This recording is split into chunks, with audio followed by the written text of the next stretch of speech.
दर्शकों, आज के हमारे टेक ट्रेंड सेगमेंट में हम बात करेंगे टेक्नोलॉजी के उस बदलाव के बारे में जिसने हमारे भारत को आत्मनिर्भर बनाने में मजबूती के साथ आगे बढ़ने में हौसला दिया और ख़ास तौर पे मेडिकल इलेक्ट्रॉनिक इक्विपमेंट्स के क्षेत्र में। बिल्कुल दर्शकों, हमने देखा कि कोविड-19 महामारी ने पूरी दुनिया को हिलाकर रख दिया और इसी समय भारत को समझ में आया कि हाई टेक मेडिकल उपकरणों के लिए बाहरी देशों पर निर्भरता कितनी बड़ी चुनौती बन सकती है। और यहीं से शुरुआत हुई एक नई यात्रा की, आत्मनिर्भर भारत बनने की, खास करके मेडिकल इक्विपमेंट्स के क्षेत्र में। और इसी ज़रूरत को समझते हुए भारत ने भी तेज़ी से कदम बढ़ाया। अब भारत न सिर्फ अपने मेडिकल उपकरण बना रहा है बल्कि दुनिया को एक्सपोर्ट भी कर रहा है। जी हाँ, तो मेडिकल इक्विपमेंट्स के क्षेत्र में आत्मनिर्भर भारत किस तरह से बन रहा है, इसी विषय पर जानकारी साझा करने के लिए आज हमारे साथ हैं ministry of electronic and information technology में साइंटिस्ट ई के पद पर पदस्थ जयवर्धन तिवारी जी। आपका बहुत बहुत स्वागत है सर डीडी मॉर्निंग शो में। नमस्ते। स्वागत है सर आपका। सर, सबसे पहले आप हमारे दर्शकों को ये बताइए कि मेडिकल इलेक्ट्रॉनिक्स उपकरण क्या होते हैं और हमारे स्वास्थ्य तंत्र पर इसका कितना महत्वपूर्ण है।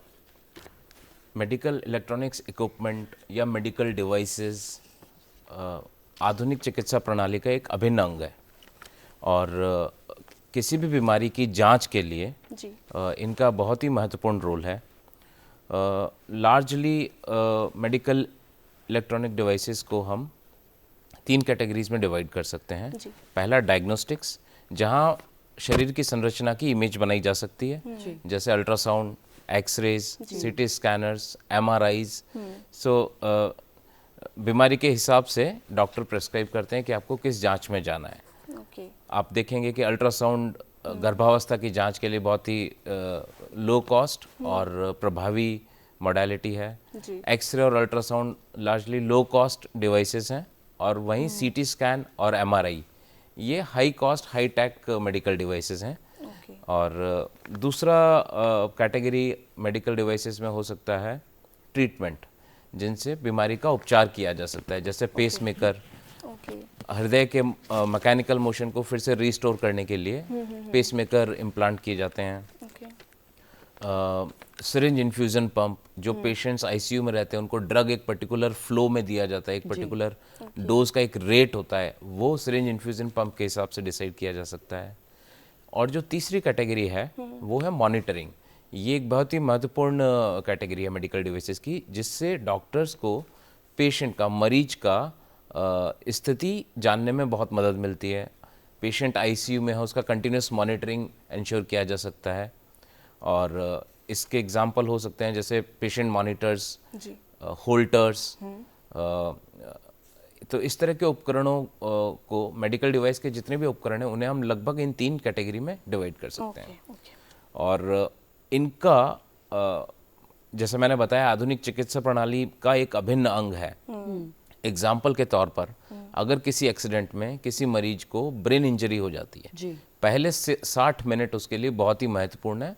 मेडिकल भाषा में इसे गोल्डन आवर कहा जाता है। जब इस गोल्डन आवर में अगर डॉक्टर्स उसकी जांच सीटी एमआर की मदद से अगर ब्रेन की इंजरी की जांच कर सकते हैं तो सटीक निदान और टाइमली ट्रीटमेंट संभव हो पाता है, जिससे मरीज को दीर्घकालिक विकलांगता से और उसकी जान भी बचाई जा सकती है। बिल्कुल। तो सर, अगर हम बात करें पहले की, तो भारत किस तरह से डिपेंडेंट था इन मेडिकल इक्विपमेंट्स के लिए दूसरे देशों पर, और अब हम क्या बदलाव देख रहे हैं? भारत आयातित टेक्नोलॉजी पर निर्भर था और भारत के सतत प्रयासों से पिछले कुछ सालों में भारत ने काफ़ी डोमेस्टिक उत्पादन हमारा काफ़ी वृद्धि हुई है और जिसको हम निर्यात भी कर रहे हैं। जी। और जो लो सेगमेंट है उसमें लगभग भारत का उत्पादन और हमारी घरेलू मांग 60% से ज़्यादा हमारे घरेलू उत्पादन से मीट हो रही है।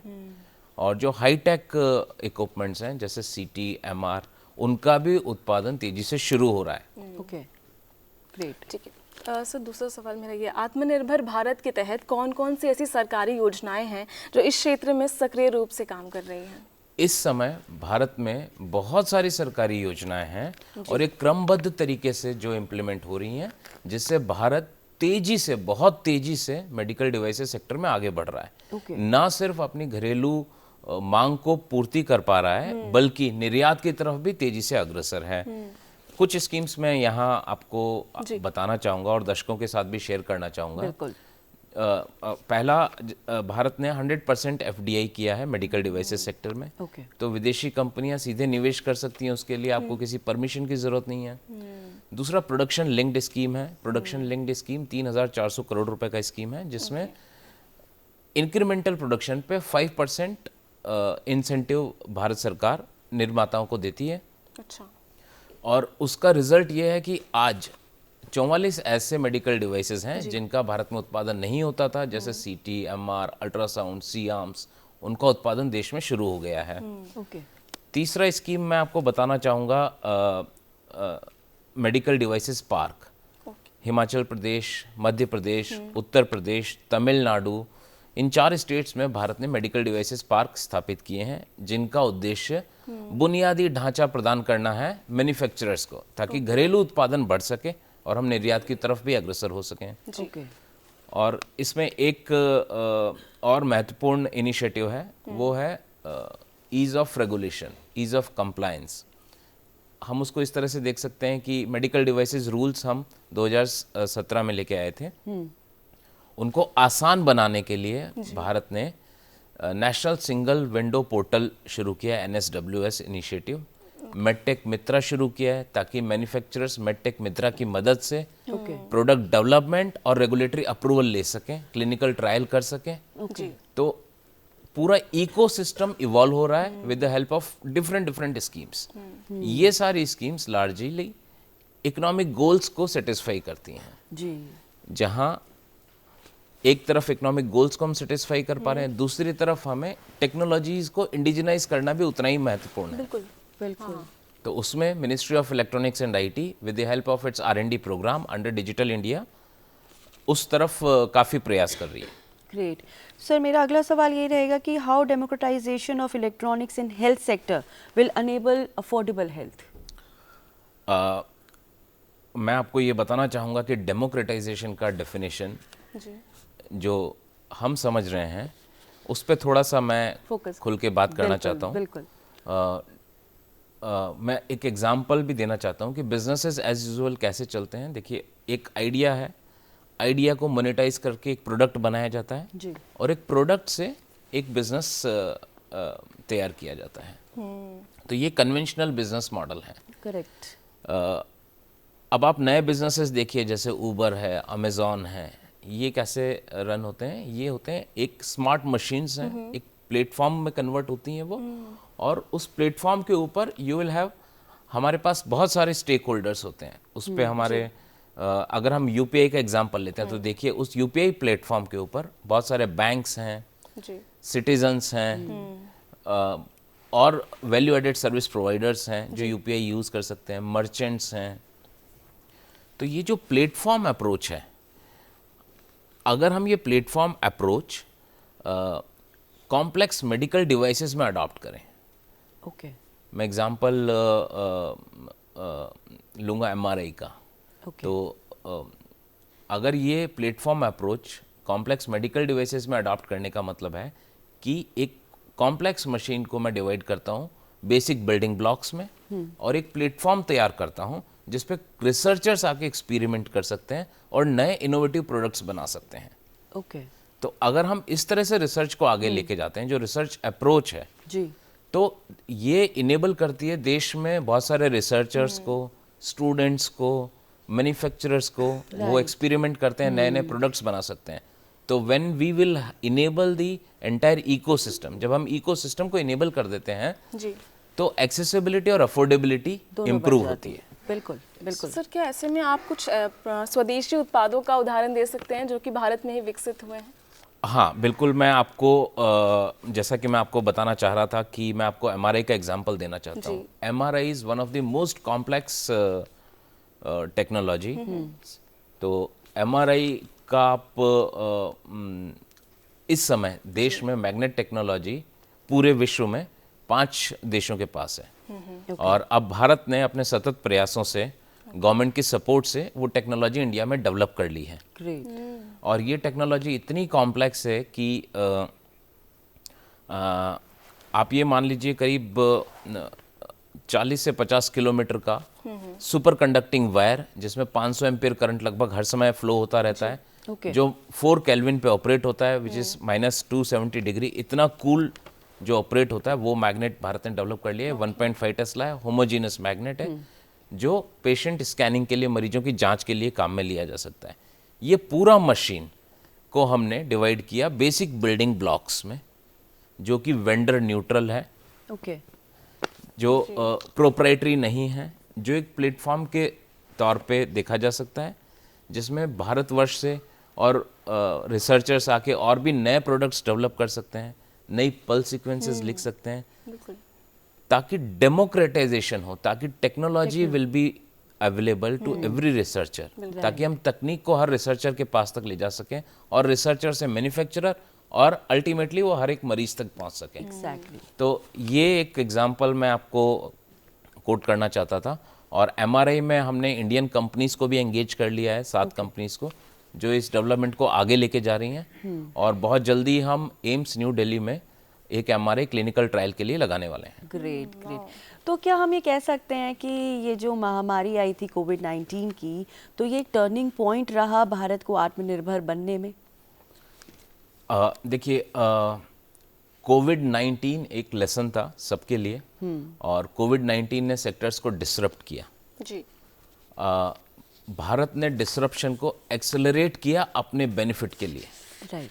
भारत मेडिकल डिवाइसेस में रिसर्च सालों से कर रहा है। एग्जैक्टली। और ऐसा नहीं है कि कोविड-19 के बाद रिसर्च शुरू किया है, इनफैक्ट रिसर्च को एक्सेलरेट किया है और उनको प्रोडक्शन में कन्वर्ट किया, ताकि हम डोमेस्टिक डिमांड मीट कर सकें। पहले for example PPE kits, ventilators का प्रोडक्शन उतना नहीं था, लेकिन जैसे ही जब डोमेस्टिक डिमांड बढ़ी, तो हम आज पीपीई किट्स में सेकंड नंबर पे हैं ग्लोबली प्रोडक्शन में। मेडिकल डिवाइसेस पार्क स्टैब्लिश जब हुए थे, AMTZ में आंध्र प्रदेश में वेंटिलेटर्स और पीपीई किट्स पे भरपूर काम हुआ। आज हम एक अच्छी इंडस्ट्री तैयार कर पाए। तो कोविड हैज एक्सेलरेटेड, और इंडिया ने वो कोविड लेवरेज किया एक्सेलरेट करने के लिए अपनी मेडिकल डिवाइसेस जर्नी। और सर, स्टार्टअप्स और इनोवेटर्स के लिए क्षेत्र में कितनी संभावनाएं हैं? ये इंडिया का मार्केट लगभग $12 बिलियन का है। और जो 2030 तक लगभग $50 बिलियन हो सकता है। तो हम 15% CAGR से बढ़ रहे हैं, वार्षिक वृद्धि से। और इस समय गवर्नमेंट की बहुत सारी पॉलिसीज़ हैं जो मैन्युफैक्चरर्स को, रिसर्चर्स को पुश कर रही हैं। गवर्नमेंट का पॉलिसी पुश है, वेरियस स्कीम्स हैं, इंसेंटिव्स हैं, और startup India, skill India, digital India, there are lot many schemes, बहुत सारी स्कीम्स हैं जो एनकरेज करती हैं रिसर्चर्स को, स्टार्टअप्स को, एंटरप्रेन्योर्स को, मैन्युफैक्चरर्स को इस सेगमेंट में आए, लेवरेज करें स्कीम्स। और आप देख ही सकते हैं कि 12 बिलियन से हम 50 बिलियन की तरफ जाने वाले हैं। इतना बड़ा इकोनॉमिक पोटेंशियल है जिसको अनलॉक किया जा सकता है for the interest of nation. I think मुझे लगता है कि this is something very big for startups, entrepreneurs and manufacturers. True, बिल्कुल।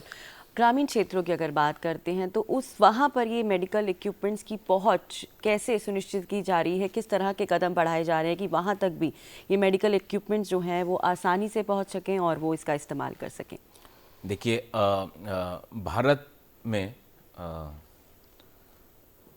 ये बहुत ज़रूरी है जब हम इंक्लूज़न की बात करते हैं, जब हम समावेशी एक सिस्टम की बात करते हैं, तो ये बहुत ज़रूरी है कि हमारे मेडिकल डिवाइसेस या जांच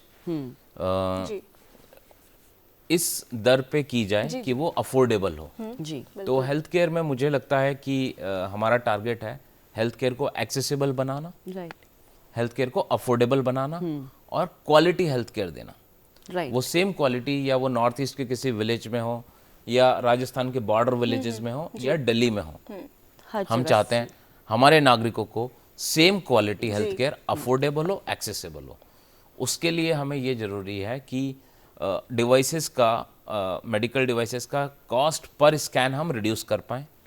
वो तब हो सकता है जब मेडिकल डिवाइसेस इंडिया में मैन्युफैक्चर हो, जब टेक्नोलॉजी हमारा हो, तो सरकार, जैसा मैंने आपको बताया कि इकोनॉमिक गोल्स मीट आउट करने के लिए PLI है, प्रिप है, मेडिकल डिवाइसेस पार्क हैं, बहुत सारी स्कीम्स चला रही हैं। दूसरी तरफ R&D के माध्यम से हम स्वदेशी उपकरणों का निर्माण करने की कोशिश कर रहे हैं।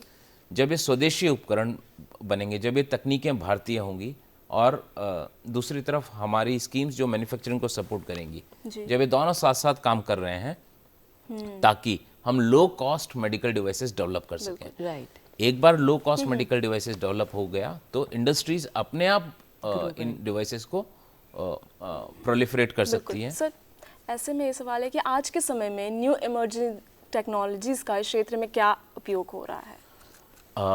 आज इमर्जिंग टेक्नोलॉजीज आप देखेंगे तो आर्टिफिशियल इंटेलिजेंस है, क्वांटम है, ब्लॉकचेन है। जो एडवांसमेंट है टेक्नोलॉजी का, इट हैज़ एक्चुअली, इस एडवांसमेंट ने जो साइलोज हैं वो ब्रेक कर दिए हैं, बाउंड्रीज ब्लर कर दी हैं। ओके।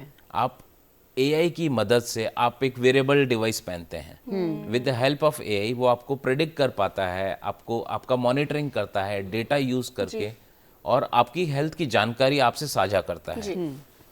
आप सरकारी सिस्टम में देखेंगे तो आयुष्मान भारत मिशन है जो डिजिटल है, और वहाँ आप अपने हेल्थ रिकॉर्ड्स रख सकते हैं, पोर्ट कर सकते हैं, और एक ओवरऑल UPI सिस्टम की तरह ABDM सिस्टम बनाया गया है।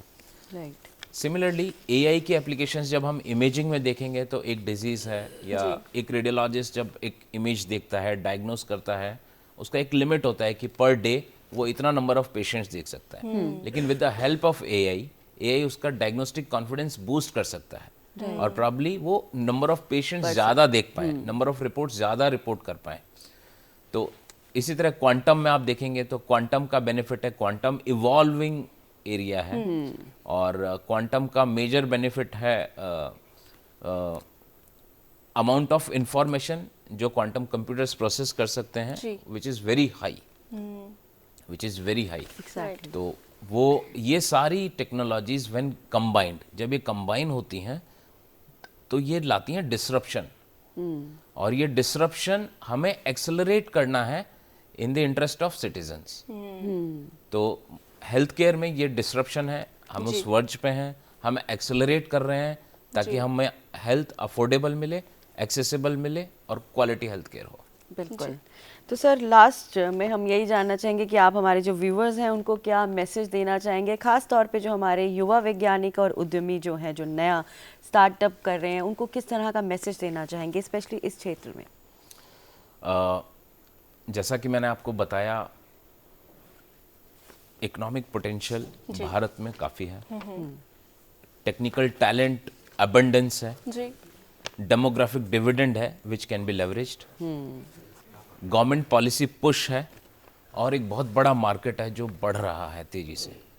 यहाँ सबके लिए अवसर हैं, यहाँ रिसर्चर्स के लिए, युवा वैज्ञानिकों के लिए, निर्माताओं के लिए, और पेशेंट्स के लिए भी, क्योंकि हम मेडिकल टूरिज्म में भी बढ़ रहे हैं। तो मुझे लगता है कि इस समय भारत अवसरों से भरपूर है, गवर्नमेंट का पॉलिसी पुश है, टेक्नोक्रेट्स को यूज़ करना चाहिए, गवर्नमेंट स्कीम्स, और इस क्षेत्र में आगे आना चाहिए। बिल्कुल। तो बिल्कुल हमने जाना कि किस तरह से भारत जो है इन मेडिकल इक्विपमेंट्स के क्षेत्र में आगे बढ़ रहा है। तो आज का ये जो हमारा टॉपिक है, मेडिकल इलेक्ट्रॉनिक इक्विपमेंट्स में आत्मनिर्भर भारत, इस विषय पर आज हमारे साथ जानकारी साझा कर रहे थे ministry of electronic and information technology में साइंटिस्ट ई के पद पर पदस्थ जयवर्धन तिवारी जी। बहुत बहुत शुक्रिया सर, इतने इंपॉर्टेंट टॉपिक पे हमसे इन्फॉर्मेशन शेयर करने के लिए। थैंक यू सो मच, और ये मौका देने के लिए जहाँ हम अपने दर्शकों के साथ, अपने सिटीजन्स के साथ जो सरकार के प्रयास हैं उनको साझा कर सकते हैं। बिल्कुल, थैंक यू सो मच।